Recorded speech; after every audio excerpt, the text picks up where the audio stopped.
കാസർഗോഡ് മദ്യപിച്ച് വാഹനമോട്ടിച്ച ഇൻഫ്ലുവൻസർ പിടിയിലായി. ഹെൽനോസ്പാറ്റ എന്നറിയപ്പെടുന്ന SR ധന്യയാണ് പിടിയിലായത്. ഇന്നലെ അണങ്കൂരിൽ വെച്ചാണ് സംഭവം. വാഹന പരിശോധനയ്ക്കായി പോലീസ് കൈ കാണിച്ചപ്പോൾ കാർ നിർത്താതെ അമിത വേഗത്തിൽ ഓട്ടിച്ചു പോവുകയായിരുന്നു.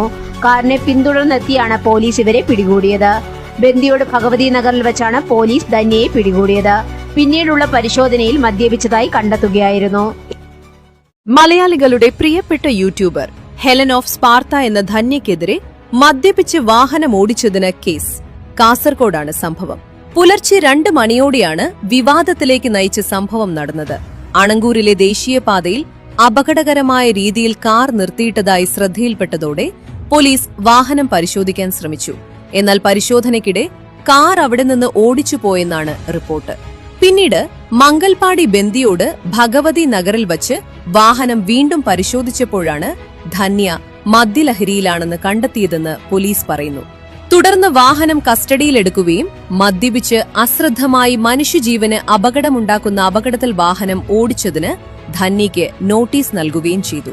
സോഷ്യൽ മീഡിയയിൽ വലിയ ഫോളോവിംഗ് ഉള്ള വ്യക്തിയായതിനാൽ തന്നെ സംഭവം ഇപ്പോൾ വലിയ ചർച്ചയായി മാറിയിരിക്കുകയാണ്. റോഡിൽ ഒരു നിമിഷത്തെ അശ്രദ്ധ പോലും വലിയ ദുരന്തത്തിലേക്ക് നയിക്കാം. അതുകൊണ്ട് തന്നെ മദ്യപിച്ചാൽ വാഹനം ഓടിക്കരുത് എന്ന സന്ദേശം വീണ്ടും